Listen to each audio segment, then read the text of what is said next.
Salve! Seja bem-vindo a mais um Fitness Industry Talks.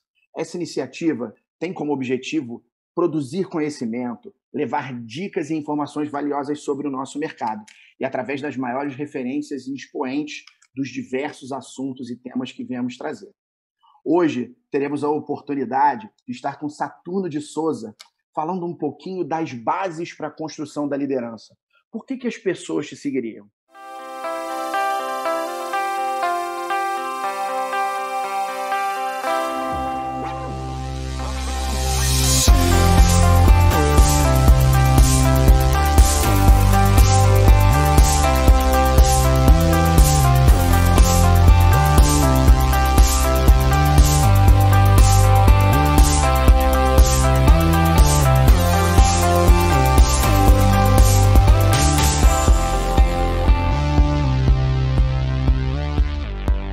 Fitness Industry Talks. O Saturno, só para eu começar a apresentação dele aqui, eu ia levar minutos falando aí um pouquinho do currículo dele. Ele é diretor de educação corporativa do grupo Biorritmo Smart Fit, graduado em educação física, pós-graduado em formação integral do indivíduo e diversas outras especialidades. Quando a gente foi falar um pouquinho pensou em falar sobre formação de novos líderes, com certeza o Saturno era a pessoa, é a autoridade no assunto, ele vai conseguir contribuir pra caramba com conhecimento aqui para vocês. Saturno, um prazer enorme ter você com a gente. Obrigado pela oportunidade. E, com certeza, eu estou aqui já com a caneta para várias anotações para aprender um pouco com você, meu amigo. Obrigado. Muito obrigado aí pelo convite. Prazer estar aqui com vocês. Eu sei da contribuição que vocês procuram gerar ao profissional da educação física, ao empreendedor em fitness. E é um prazer contribuir de alguma forma para esse processo muito legal que vocês desenvolveram. Bacana. Você já tocou num ponto que é legal, já vou começar aqui, né? A turma já fica ansiosa. Você falando sobre empreendedorismo. E aí, quando a gente vem tratar de liderança, é legal a gente colocar um hiatozinho ali, né? Traz um pouquinho para a gente a tua visão. Qual é a diferença entre liderança e gestão? Para a gente já direcionar o início do nosso papo. Bom, se você faz qualquer busca no Google, né, sempre você coloca lá liderança, vai aparecer muita coisa de gestão e vice-versa, né? E aí as pessoas tendem a achar que tudo isso é a mesma coisa, mas não é. A liderança, ela tem um contexto muito mais inspiracional, né? E quando a gente fala inspiracional, não é essa coisa de autoajuda, não tem nada a ver com isso. É no sentido de que todo ser humano, ele precisa de motivação para fazer qualquer coisa. E a motivação, ela é intrínseca, tá? Ela é de dentro para fora. Então, a liderança ela tem esse propósito de conectar o indivíduo com um propósito maior que ele, com algo de contribuição, seja para um mercado, para um indivíduo, para uma sociedade, para um grupo, não importa. Mas alguma coisa que estimule a motivação dele, aí além até mesmo dos seus limites, para se desenvolver, ganhar novas habilidades, ganhar novos conhecimentos. Enquanto a gestão é o dia a dia.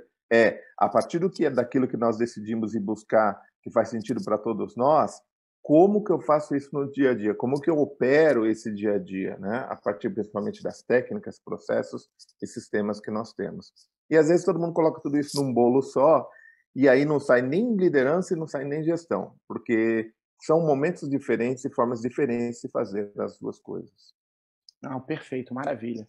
E realmente não é fato raro, né? A gente que trabalha um pouquinho diretamente com isso, não é fato raro você perceber que as pessoas não conseguem desconectar um pouquinho esses dois conceitos. Levando diretamente para o conceito de liderança, na tua visão, o que é liderar, na acepção da palavra?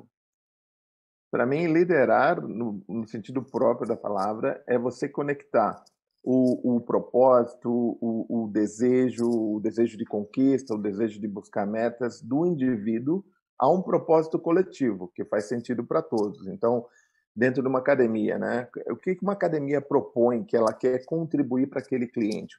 Qual é a diferença que ela quer fazer na vida desse indivíduo? Quando essa academia tem esse propósito definido, e aí ela vai em busca de quem? Das pessoas que para elas faz sentido aquilo também, pessoas que querem da mesma forma gerar essa contribuição para o cliente. E aí pode parecer uma coisa óbvia, mas toda academia quer gerar saúde. Não, mas a questão é que tem academia que oferece natação, tem academia que oferece lutas, tem academia que oferece musculação, tem outras que oferecem aulas, tem as academias que oferecem de tudo. cada modelo de negócio tem uma proposta diferente para o cliente. E, às vezes, quando você coloca tudo isso num mesmo bolo, você pega, por exemplo, uma academia, por exemplo, low cost, né? Que é a Smart Fit, uma academia no modelo de negócio low cost. Não adianta eu querer trazer um professor que ele tem uma convicção muito grande de que ele tem, porque tem que oferecer um trabalho muito específico para pessoas da terceira idade, né? Então, não é um nicho específico de uma academia low cost. Ela também trabalha com terceira idade, sim, mas ela não é especialista nisso. E, às vezes, esse profissional não se encontra nesse lugar. Por quê? Porque o propósito individual dele não se conecta com o propósito coletivo. Então, tem que achar um lugar para esse indivíduo que faça todo sentido. Ele vai encontrar academias que têm um foco nesse nicho. Aí, essa pessoa vai se identificar e essa motivação vai fluir de uma forma única. Mas, para uma academia low cost, por exemplo, como a Smart Fit, não faria muito sentido se a pessoa só quisesse trabalhar com esse público, tá? Então, a liderança é essa habilidade que o indivíduo tem de conectar os propósitos individuais com o propósito coletivo, que é o propósito do negócio. Essa tua resposta tem um link com a minha próxima pergunta, e ela fala um pouquinho do nosso desafio, né, na nossa posição de você identificar potenciais novos líderes e como você fazer exatamente essa seleção da pessoa certa, na hora certa, com as valências certas, né? Como é que você, ao longo da tua carreira e com a tua experiência, como você via, como é que você identificava potenciais novos líderes nos seus colaboradores? Na verdade, existe pessoas que elas gostam muito de trabalhar com o cliente, diretamente com o atendimento, e tem pessoas que gostam de ficar um pouco atrás, um passo atrás, que é olhando de uma forma um pouquinho mais ampla o que está acontecendo dentro da academia, ali que está acontecendo no negócio, né? Essas pessoas que normalmente elas são um pouco mais detalhistas e elas gostam até de orientar outros profissionais. Então, na verdade, eu acho que o grande papel do líder e do gestor para desenvolver pessoas, né, é entender se você naquele grupo tem pessoas que querem se desenvolver sendo profissionais cada vez mais especificistas, que é no atendimento ao cliente, dominando cada vez mais técnicas de treino, né? Técnica de prescrição de treino, e aqueles que são mais generalistas, que eles conseguem olhar um pouquinho mais para o negócio, tentando entender o grupo funcionando e um grupo de clientes sendo atendido, de forma que ele começa a valorizar o processo como um todo e não só a atuação do indivíduo. O papel do gestor principal, do líder principal, que no mercado usam vários nomes, né, é tentar identificar quem são esses especificistas, que garantir que você vai dar treinamento para ele, cada vez mais condições dele buscar esse conhecimento específico, quem são esses generalistas, que têm um grande potencial para liderança e gestão. Não, perfeito. E a gente passou um pouquinho por isso, né, Saturno? Digo, nós lá atrás, no início da nossa carreira, e também depois, porque eu acho que quando eu falo da nossa responsabilidade, né, quando você seleciona um líder, você tem que tomar um enorme cuidado, porque você está falando da vida da pessoa e da sequência da carreira profissional dela, né? E às vezes a gente identifica no mercado várias vezes, a pessoa acaba tomando uma decisão que não é talvez o momento mais correto, e ela perde um grande professor, de repente. Né? Cara, transforma esse cara em coordenador, ele não ganhou um bom coordenador e ele perdeu um ótimo professor. Então, esse cuidado, essa sensibilidade para o gestor, ela é fundamental, né? Para a gente investir. Inclusive, E talvez né? a oportunidade, né? Talvez aquela não seja oportunidade para essa pessoa. Ele tem o potencial, mas não direciona para essa oportunidade. Inclusive, eu passei 5 anos como professor de musculação, só dando aulas de musculação, e depois eu fui para coletivas, né? Aí eu passei 25 anos dando aula de coletivas. E é muito engraçado, porque quando você, às vezes, vai trabalhar com... Quando eu fui depois, né, trabalhar com gestores de academia, donos de academia, líderes em formações, existe uma leitura muito errônea que aquele cara que é a sua melhor performance em sala, né, principalmente em coletivos, aquele cara que lota a sala, coloca 100 pessoas lá numa aula, esse cara vai ser o grande coordenador. E às vezes você está matando o seu ator principal, né, que enche sala, que lota horário, que o cara é campeão de audiência, para colocar ele para fazer um trabalho que ele não tem a menor talento, né? Muitas vezes esse grande performer em sala, ele é desorganizado, ele não gosta de planejar, né? Porque ele é muito autêntico.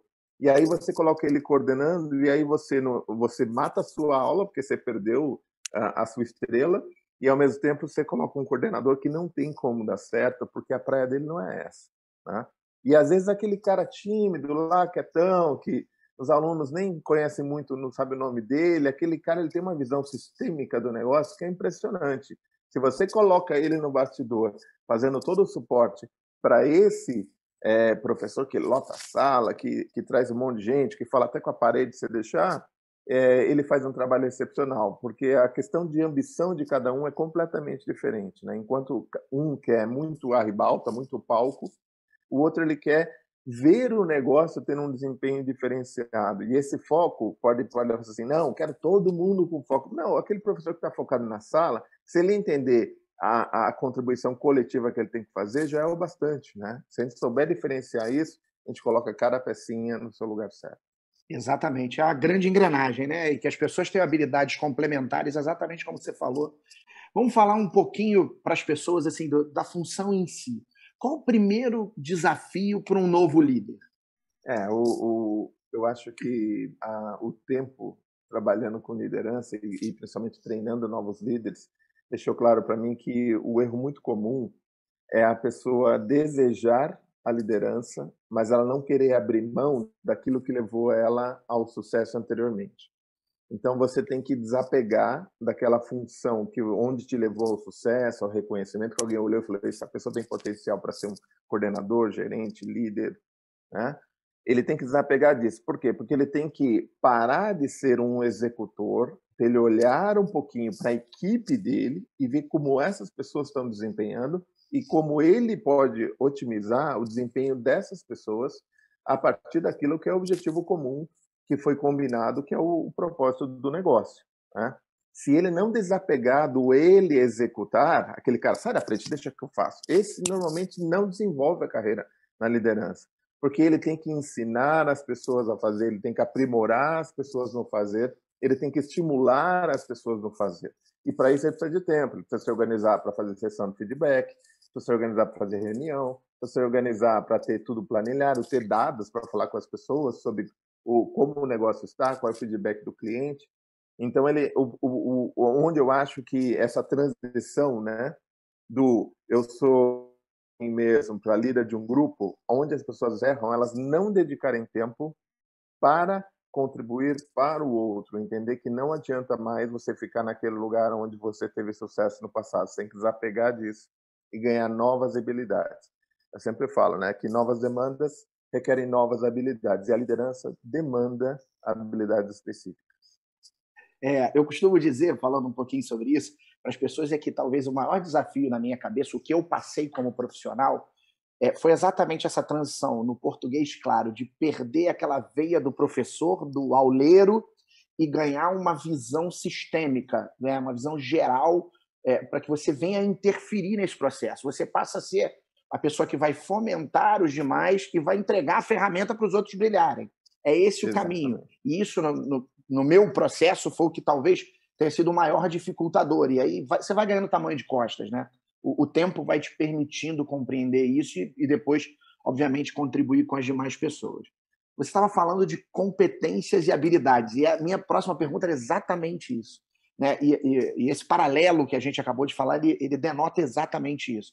Quais são, na sua visão, as competências e habilidades para um líder, para uma pessoa realmente enveredar no caminho da liderança?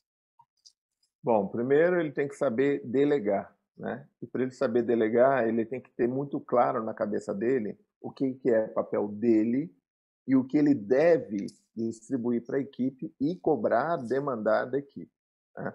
Então, aprender a delegar é quase um processo de dor, porque muitas vezes você vai ter que pegar aquilo que você mais gosta de fazer e dar na mão de uma outra pessoa, porque se você continuar fazendo aquilo, não tem como você subir, né? É como um balão, né? Que você tem os lastros lá, você ficar segurando aqueles pesos, você não sobe. Então, você tem que deixar aquele atendimento que você adorava fazer para outra pessoa, aquele treino que você montava para outra pessoa fazer, e é lógico, alguém que você treinou, preparou, desenvolveu para fazer, e muitas vezes até mesmo criar um processo para garantir a qualidade disso, mas você não pode mais ficar apegado a essas coisas que você fazia.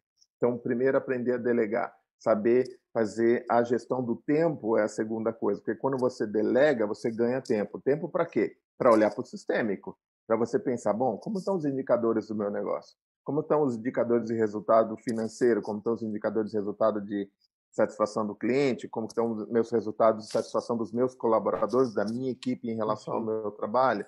Tudo isso precisa tempo. Então, delegar, fazer a gestão do tempo, dominar a arte de dar feedback, porque o feedback é a grande ferramenta para você alinhar esse indivíduo no seu propósito individual com um propósito coletivo.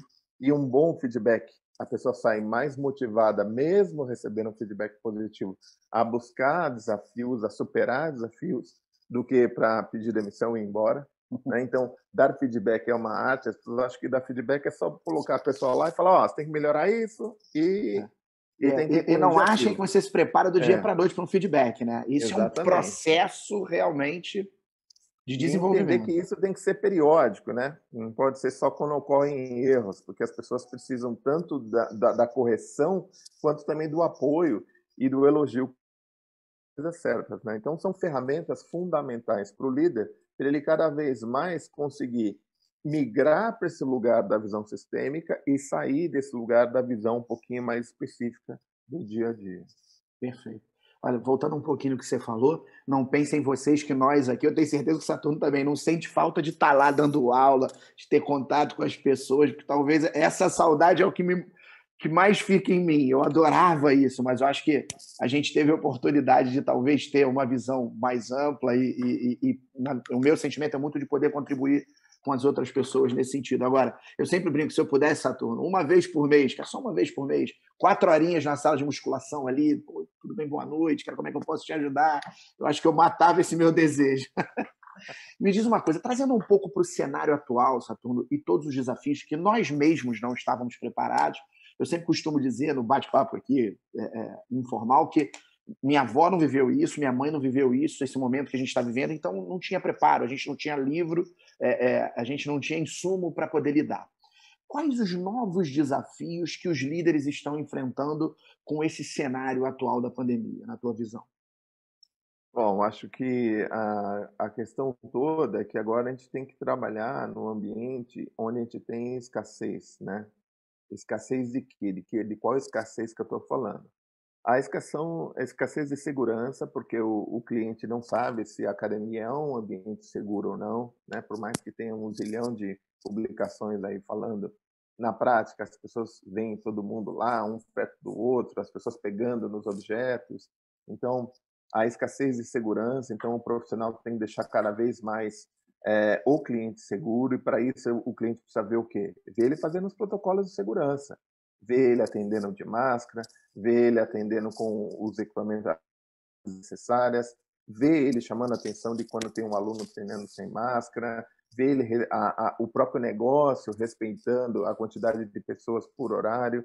Então, quanto mais as academias oferecem os protocolos de segurança da forma correta, mais segurança o cliente vai sentir de frequentar, porque ele sabe que ali ele não vai correr riscos. Mas para isso precisa do indivíduo lá. E o líder tem um papel fundamental de conscientizar a equipe, primeiro, de que eles estão seguros. A academia está seguindo os protocolos. E segundo, que eles são exemplos. Se eles não fizerem o que tem que ser feito, a percepção do cliente vai ser: isso aqui é uma bagunça. Né? Exatamente. Que é o pior, que é o que a gente vem enfrentando agora, que é quando surgem aquelas pessoas negacionistas que o profissional tem que ir lá chamar atenção, e essas pessoas elas não conseguem entender que o papel do profissional é pensar no coletivo e não no individual, né, nesse momento. E aí surgem alguns, digamos, conflitos que a gente evita que virem confrontos, mas é um lugar sempre difícil, né? Porque você sabe muito bem, como quem já trabalhou em academia, que é muito bom quando chega, todo mundo chega, abraça, dá risada, né? Mas quando tem que chamar atenção é sempre um momento difícil, porque a gente está muito mais acostumado com um ambiente mais de descontração, né? Das pessoas tendo o seu bom momento do dia, do que ali para estar interpelando, para chamar atenção e dar bronca, esse tipo de coisa que não faz muito o nosso dia a dia.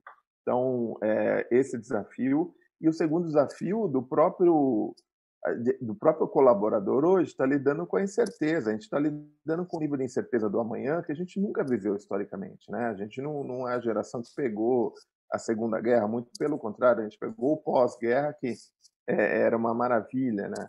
Então, a gente está vivendo uma situação que as pessoas não conseguem fazer uma previsão como vai ser o próximo mês. E isso gera muita insegurança. A insegurança deixa todo mundo num nível de estresse muito alto. Então, o colaborador também está limiar. O colaborador está perdendo a paciência com muito mais facilidade do que ele perdia antes, né? E isso, para o líder, traz uma realidade que ele nunca viveu. Tanta gente liminar, cliente limiar, colaborador limiar e muitas vezes até as pessoas a quem ele responde, né, também limiares, né? Então está todo mundo num nível de estresse muito alto e lidar com isso nunca é fácil. E resiliência talvez seja a palavra-chave do momento para esses dois desafios macro que você citou, né? Sem sombra de dúvida. Exatamente. Mensurando, né? A gente acaba tendo vício nessa turma de estar sempre buscando os indicadores da nossa performance, né? Eu acho que talvez uma maneira que traduza que a liderança ela é eficiente, ela é eficaz, é você perceber que o teu time vestiu a camisa, né? Que ele está alinhado com o teu propósito, que você conseguiu compartilhar o teu norte, que as pessoas realmente estão naquele caminho, você conseguiu conjecturar, juntar habilidades complementares. Realmente o time está na beira de ser campeão, né?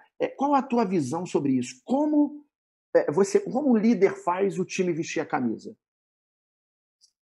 Primeiro, o líder ele tem que parar de achar que se ele fizer uma reunião por mês, ele vai manter as pessoas alinhadas, né?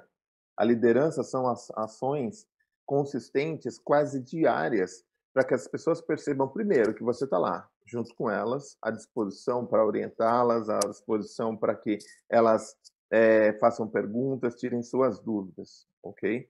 Segundo, ele tem que sempre lembrar por que a gente está ali junto, porque o ser humano, rapidamente, ele vai para a sua busca individual. É natural isso, tá? O papel do líder é lembrar sempre ao grupo que existe, sim, os desejos individuais, que não é isso que a gente está falando, que às vezes a pessoa fala, então a pessoa não pode ter desejo próprio. Não, não é nada disso. As pessoas, querendo ou não, vão ter desejo próprio.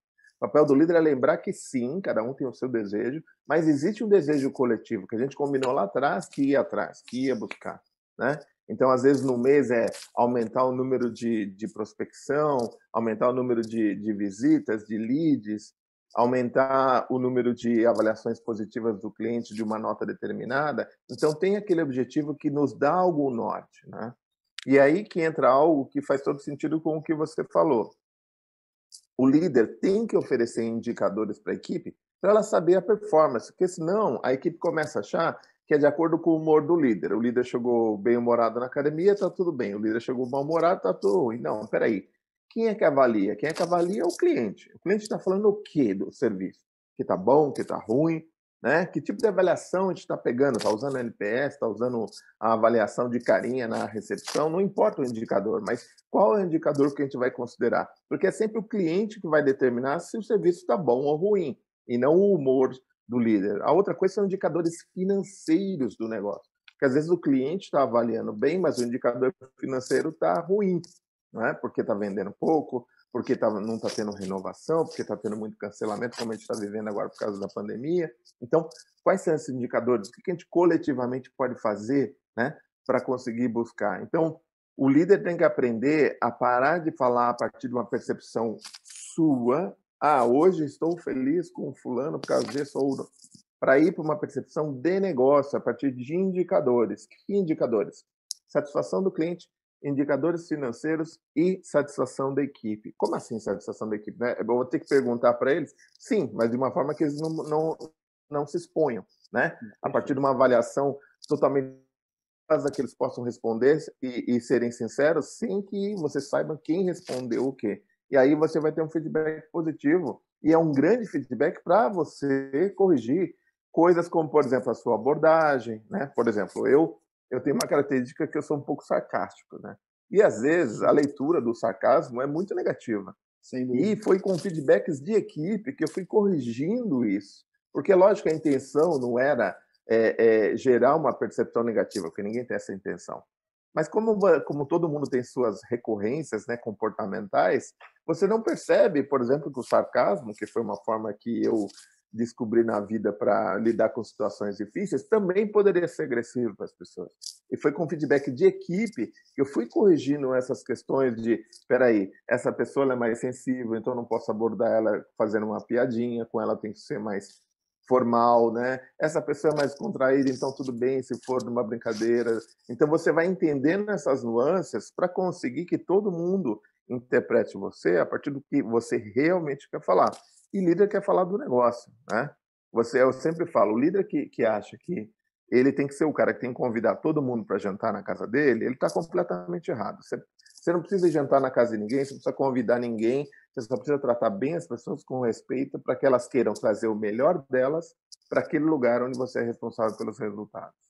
Não, perfeito. Eu estou 100% alinhado. Eu sempre digo isso, você não precisa fazer melhores amigos, mas ali você é a referência, é o exemplo, a tua conduta, a tua condução, que se torna mais um desafio, como você falou, talvez você não transferir o seu próprio comportamento, a sua personalidade e saber se adaptar. Esse é um processo difícil. E, assim, para não assustar as pessoas, demanda tempo, experiência, você vai experimentar, você talvez não tome a melhor decisão num primeiro momento, mas isso te gera aprendizado. E isso que é o bacana, isso que é o doce do negócio, né?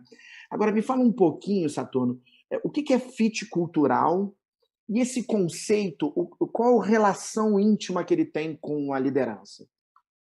Bom, a gente falou lá no começo, né, que liderar seria você conseguir fazer as pessoas alinharem o seu propósito individual com o propósito coletivo. E aí o fit cultural tem muito a ver com isso, né? Para aquilo que faz sentido para o negócio, que o negócio está buscando, e para a cultura que a gente acredita, né, de trabalho coletivo, por exemplo, ou de foco ao cliente, de atenção ao cliente, quem são as pessoas que, para elas, isso é quase que natural, porque aí vem o papel do líder, né? Quando ele tem isso muito claro na cabeça, fica muito mais fácil para ele fazer a seleção das pessoas. Então, o fit cultural são aquelas pessoas que, naturalmente, sem muito esforço, elas já se identificam com aquilo que nós queremos buscar. Elas já se identificam com os valores e crenças daquele grupo, né, que trabalha com você, que já foi ali pelo tempo aprovado pelo negócio, que são pessoas que você quer manter ali. Então, por exemplo, né, vou dar um exemplo de fit cultural que mudou com o tempo. Então, por exemplo, a Smart Fit ela começou oferecendo cardio e musculação, basicamente, né? E depois ela foi colocando modalidades coletivas, tanto treinos coletivos quanto aulas de ginástica, né? E com isso, o perfil do professor de musculação, ele mudou, porque se o perfil do professor de musculação, ele era mais aquele cara mais focado para o personal trainer, mais focado para o trabalho individualizado, quando entrou os treinos coletivos, a gente começou a precisar de mais professores que gostassem de atender vários alunos ao mesmo tempo. Então, o fit cultural eu tenho que sair desse professor tão especificista para ir para um professor que gosta mais de treino coletivos, né? Que consegue falar com 10, 15 pessoas ao mesmo tempo, ele dá bem com essa situação, manter o sorriso no rosto, manter a energia, né? E você que já atuou em academia durante muito tempo sabe disso, não é todo mundo que se adapta a isso. Tem gente que é muito mais no Definitivamente. individual mesmo, e tem gente que é mais para o coletivo, né? Eu conheço professores, se você coloca para atender uma única pessoa, ele brocha totalmente, ele murcha, Total, né? Na sem sua dúvida. frente, você vê que o cara não é a pegada dele, né? Então, esse fit cultural mudou, a gente começou a ter que buscar professores de musculação que, além de ter a ver com um negócio low cost, que se identifica com o nosso business, eles também gostassem mais de aplicar treinos coletivos do que treinos individuais. Então, esse fit cultural, né, é fundamental. Por quê? Porque você consegue fazer com que as pessoas tenham uma performance de acordo com a demanda do negócio mais rápida, porque elas não estão lutando com elas mesmas, tem que fazer aquele negócio que é um saco. Não, para elas é um prazer também. É muito mais fácil elas rapidamente entrar no movimento que o negócio precisa para dar o retorno esperado. Muito legal. Olha, vou te falar, Saturno, eu suspeito para falar, né? Mas eu ficaria horas aqui ainda. Eu acho que esse assunto ele é tão rico e tão gostoso que a gente ficaria batendo papo aqui e daqui a pouco ia ficar mais informal ainda, né? A gente já encaminhando para o final aqui, a gente faz sempre posso dizer uma brincadeira, né? Que a gente chama de pinga-fogo, né? São perguntas e respostas Medo, hein? rápidas sobre um tema específico. Eu quero te convidar. Vamos embarcar nessa aqui, eu e você, rapidinho? Vamos embora. Então Vamos vamos lá. embora. Prometo que não vou te deixar em saia justa.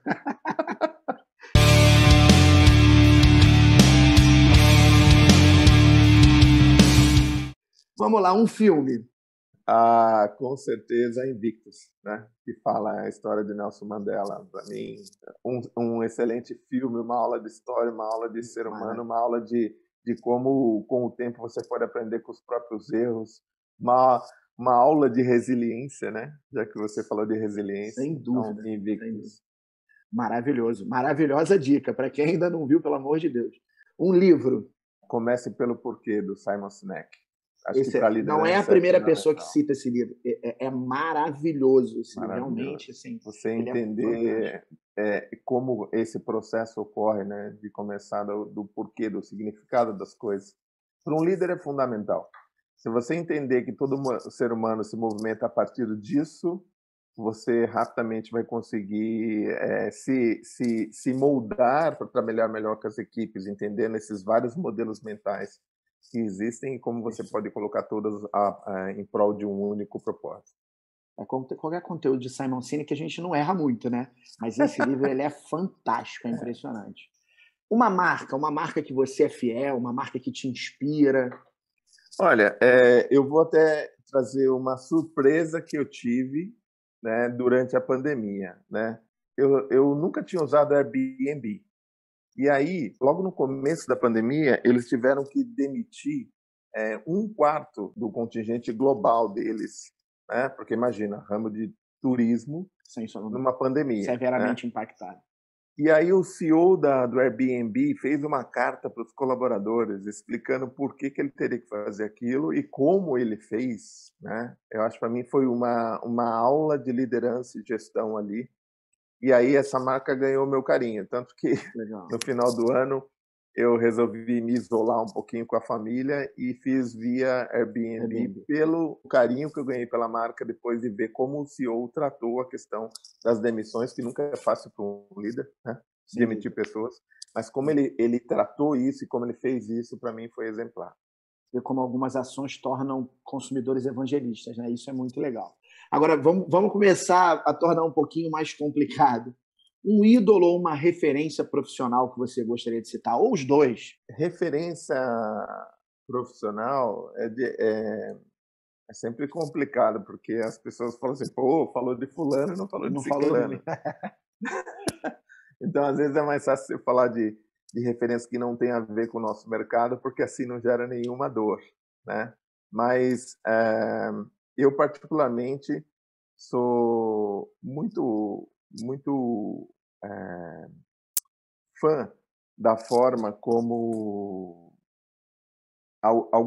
alguns líderes lidam com as suas empresas e as suas equipes, né? Você falou de uma marca, tem uma marca no Brasil que eu admiro muito, que é a Natura. É lógico, todo mundo fala, mas a Natura é gigante. É que eu tive a oportunidade de conhecer as pessoas que desenvolveram o departamento de RH da Natura e depois, até porque a gente estava querendo entender um pouquinho melhor essa história do Sistema B, né? Como funciona essa história do Sistema B, das empresas, e a gente foi fazer uma visita lá. E eu vou dizer para vocês, a Natura, disparadamente, é uma empresa no Brasil que é uma referência, né? Então, o Marcelo Cardoso, que eu conheço de lá, ele foi uma das pessoas lá do começo dos trabalhos lá, é uma referência que eu carrego, alguém que conseguiu entrar nesse mundo corporativo e mesmo assim não olhar só para o lado financeiro do negócio, mesmo para uma empresa tão grande como a Natura, né? E vocês podem falar assim, pô, mas agora você mudou radicalmente, né? Mas eu admiro também o Jeff Bezos, porque hoje ele é o CEO da Amazon e a pessoa fala assim, pô, mas logo ele, né? Hoje ela é uma das empresas que mais investe em cultura nacional no mundo. E toda empresa que consegue ter esse olhar sistêmico para as pessoas dentro do negócio, e aí você fala, pô, mas a Amazon é uma empresa de tecnologia, praticamente, né? Mas tem muita gente por trás, né? Para fazer tudo isso funcionar, precisa de muita gente operando. E ele sempre investiu muito, né, antes de ser a gigante, que é em cultura organizacional. Então, tem uma admiração muito grande por esse trabalho de cultura organizacional que ele faz na Amazon. Para não ir para pontuais, assim, para ninguém Não, ficar mas eu achei dolorido no ótimo. mercado. Eu, antes de fazer esse pinga-fogo, eu faço comigo mesmo, né? Então já tem minhas respostas cravadinhas. Não, nada do nosso segmento para justamente não dar esse caminho aí. Mas é ótimo. E assim, implementar a cultura organizacional não é um desafio simples. Definitivamente Não é. não é. E eu sou fã do conceito da Amazon também, sem E sombra de também dúvida. é aquela coisa, né? Porque a Amazon provou que esse investimento em cultura, e quando a gente está falando de cultura, a gente está falando de pessoas, né? Olhar para o lado Exatamente. humano do negócio, traz também retorno financeiro, porque as pessoas falam, vou cuidar das pessoas, porque não, negócios cuidam de pessoas porque elas precisam das pessoas para que o negócio seja o que ele tem que ser e dê o resultado que ele precisa dar. Agora, tem empresas que cuidam de uma forma maravilhosa, né? Olham para as pessoas realmente como indivíduos, né? Entendem as questões comportamentais e o impacto dela nos negócios. E aí elas fazem um trabalho maravilhoso dentro dessa performance. Então, Não, tanto a Natura aqui no Brasil como a Amazon, eu respeito muito pela forma como perfeito. lidam com essa questão. Super alinhado. Me conta uma coisa, você teve algum acontecimento ao longo da tua carreira que te gerou um aprendizado que você guarda até hoje? Nossa, vários, né? Mas eu Uhum. acho que, para mim, um processo muito marcante para mim, eu fui fazer o processo que a gente chama de metanoia, né? Que é uma consultoria que trabalha com empresas, e conheci o Roberto Tranjan, que é um consultor brasileiro, tem vários livros, né? Escreveu Metanoia, que é um excelente livro também, e ele tem vários outros livros que estão aí à disposição das pessoas. Roberto Tranjan. E quando eu fui fazer o processo da metanoia, eu sempre achei que eu era um cara bastante focado nessa questão de olhar para as pessoas. Mas quando eu fui fazer esse processo chamado metanoia, que é um processo que leva um ano, né? Você consegue entender que olhar para as pessoas não quer dizer só você ficar cuidando delas ali no dia a dia. Olhar para as pessoas significa você olhar para elas também, elas estão dando o resultado que elas precisam dar para elas se sentirem felizes com elas mesmas, além da contribuição que elas deveriam estar dando para o negócio, né?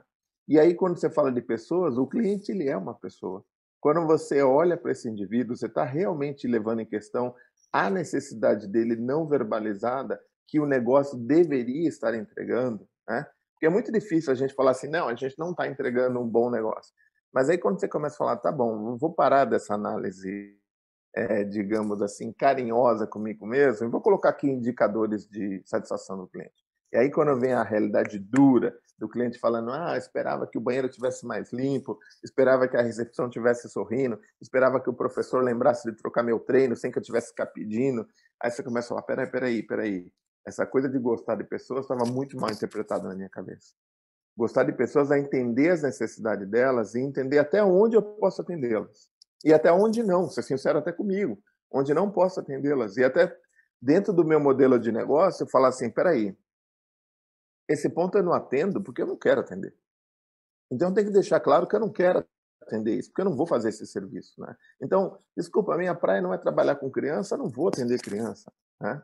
Então minha praia não é trabalhar com gestante, eu não tenho gente especializado bastante, eu não vou atender gestante. Então, é você saber falar não, porque você quer dar a maior segurança possível que para aqueles que você realmente considera cliente, aí esse sim você vai entregar a melhor oferta. Então, esse processo chamado metanoia me fez de frente para o espelho, né? Parando de contar algumas mentiras que eu contava para mim, para não ter que pegar naquela parte doída. Então, esse processo foi, para mim, uma redescoberta e uma reinvenção de mim mesmo. Então, Muito eu sou legal. muito fã do Roberto Tranjan e do trabalho que a Metanoia oferece para o mercado. Muito legal. Me diz uma coisa, o que uma pessoa precisa para trabalhar com Saturno? Ela precisa entender que ela não precisa me agradar como indivíduo, porque o que vai me agradar é a gente estar entregando o que a gente prometeu entregar. Então, se as nossas entregas estão ocorrendo, eu vou ficar super feliz, né? E entrega para mim tem a ver com excelência, não é entregar porque está acabando o prazo, tem que entregar, mas entregar da melhor forma possível. Então, as pessoas falam assim: você gosta de gestão de pessoas? Eu falo: não é que eu gosto de gestão de pessoas. Gestão de pessoas é fundamental para você ter uma entrega de excelência. E para isso, para as pessoas que querem junto comigo fazer essa entrega, eu vou dar toda a atenção que um ser humano necessita para ter uma excelente performance. Eu sou bastante sincero, eu não tenho uma liderança assistencialista. Se a pessoa está lá falando, eu não quero fazer isso. Mas por favor, vai, faça. Eu não gosto de fazer isso. Eu não vou ficar insistindo, falando. Então vai ser feliz. Vai fazer o que você gosta, libera essa vaga para quem quer realmente estar aqui. Eu sou zero assistencialista em liderança. A minha liderança é focada em entrega de resultado. E eu sei que pessoas compõem quase 70% da garantia de entrega. Então, aquelas pessoas que estão dispostas a entregar aquilo que a gente tem como objetivo comum, essas eu vou abraçar e vou colocar do meu lado. E eu tenho certeza que tem várias pessoas aí que já trabalharam comigo como exemplo de que aí eu faço o que for possível para que as pessoas se desenvolvam dentro daquilo que a gente combinou que vai entregar junto. Então, para trabalhar comigo é só ter foco na entrega. Um pensamento ou uma filosofia que te acompanhe, esteja no teu coração aqui. Bom, primeiro, todo mundo fala, você adora essas frases da sua mãe, né? Mas eu só fui descobrir que a minha mãe era uma filósofa depois, né? Quando ela já tinha falecido, porque várias vezes eu mencionava coisas, eu falava, não, minha mãe ficava minando a minha cabeça com essas filosofias. Né? Então, minha mãe sempre falava, não existe um bem que não traga o mal e um mal que não traga um bem. É lógico que ela me falava isso, eu era criança, não entendia nada disso, né? E depois eu fui entender que o que ela estava falando para mim é o seguinte, tudo na vida tem a sua contrapartida, né? Não tem como não existir a contrapartida. O que vai mudar é em qual das coisas você vai colocar o foco, né? Então, se não existe um bem que não traga um mal que não traga um bem, peraí, qual a oportunidade que está aí que eu ainda não vi? A pandemia é um mal, tá? Mas qual é a oportunidade? Então, durante a pandemia, eu percebi que eu tive a oportunidade de conviver com os meus filhos, na idade que eles estão, de 10 e 5 anos, de um jeito que, se não fosse a pandemia, não teria, porque eles teriam que esperar uma aposentadoria minha, e quando acontecesse, eles já seriam lá adolescentes, não queriam estar com o pai, né? E com a mãe, porque criança pequena adora ficar com o pai e com a mãe, mas adolescente é o oposto, que eu, como adolescente, fugia de casa o tempo inteiro. Exatamente. Então, a pandemia me deu essa oportunidade de conviver com os meus filhos de um jeito que eu não tinha convivido ainda. Tá ali, todo dia perto deles, vendo eles estudando, depois da aula eles trazendo as tarefas, fazer junto com eles as tarefas todo dia de manhã, e nos aproximou de uma forma única. Então, não existe um bem que não traga um mal e um mal que não traga um bem. A gente tem que focar no bem que isso está trazendo. Né? E a outra coisa que também minha mãe sempre falava é tudo demais é muito. Também é aquela coisa que você escuta e fala, qual é o sentido disso? Né? Mas tudo demais é muito. Né? Trabalho demais é muito. Você perde o tempo das pessoas. Celular demais é muito. São coisas boas, são. Mas se você ultrapassar, não achar um ponto de harmonia nessas coisas, você está com a sua família e não está, porque você está lá no celular que nem um louco, mandando mensagem e vendo o que o povo está fazendo e estudando e não sei o quê. E você está com a sua família e não está com a sua família. Né? Você está em casa, de férias, e aí até você já deve ter passado por isso. Você fala, né, depois de 20 dias, você fala, meu Deus, eu preciso arrumar alguma coisa para fazer, que tudo demais é muito. Né? Então, esse conceito de buscar sempre harmonizar as coisas, né, achar o ponto de equilíbrio das coisas, são fundamentais para mim. Então, agora, a frase de pensadores tem um zilhão delas, nem vou entrar, né? O pessoal que me conhece sabe que toda sexta-feira eu mando uma aí nas minhas redes sociais, mas essas duas, que são conceitos que minha mãe trouxe, me ajudam muito para manter uma vida mais de harmonia e tentar olhar o prisma positivo das oportunidades que surgem de todas as situações do dia a dia. Legal. Saturno, cara, foi um imenso prazer. De novo, eu confesso que eu ficaria aqui nos bastidores, quando a gente terminar aqui a gravação, eu vou fazer isso. Vamos aproveitar para a gente bater um papo tal dia, porque, assim, muito gostoso, muito boa oportunidade de ter você aqui com a gente. Já alertar o pessoal que a gente o vídeo vai estar lá nas nossas redes sociais, no nosso canal do YouTube, no nosso site. O Saturno já é um parceiro da Fitness Industry e, com certeza absoluta, em diversas outras oportunidades e produtos nossos ele vai estar embarcado, ele tem alinhamento total, foi como eu falei aqui, ia fluindo, cada pergunta depois da outra vinha com o assunto que estava falando, então eu acho que a gente está bem em sintonia, e foi um enorme prazer eu ter tido a oportunidade de bater esse papo com você. e eu acho que o senso colaborativo ele é fundamental, seja em qualquer nicho, em qualquer situação. A gente ter a oportunidade de trazer insumo com uma pessoa como você, que é referência no mercado, que gera admiração de todos, a minha admiração e a admiração dos profissionais. Sem sombra de dúvida, é um prazer eu poder estar aqui junto contigo nessa jornada, meu amigo. Muito obrigado. Eu que agradeço, mais uma vez agradeço o convite, né, a confiança, porque na verdade o que vocês fazem é um trabalho de confiança nos profissionais que vocês convidam para participar. E é um prazer estar aqui, porque eu sei que a gente pode, de alguma forma, contribuir para os profissionais de mercado que estão chegando no mercado, para aqueles que estão há mais tempo, que às vezes precisam olhar as coisas por um outro ângulo, né? Dar uma repaginada na forma como via as coisas. Então, para mim é um prazer estar aqui e contribuir de alguma forma para esse trabalho maravilhoso que vocês fazem de levar informação para esse mercado que cresceu, mas ainda tem muito para crescer, tem muito para se desenvolver. Perfeito, meu amigo, muito obrigado. E já fica preparado, que vão ter próximas. Eu vou abusar de você aí. Prazer estar aqui, Prazer. e se eu puder ajudar, conta comigo. Show. Obrigado, meu amigo. Um forte abraço. Abração, Até a até a próxima. próxima. Tchau, tchau.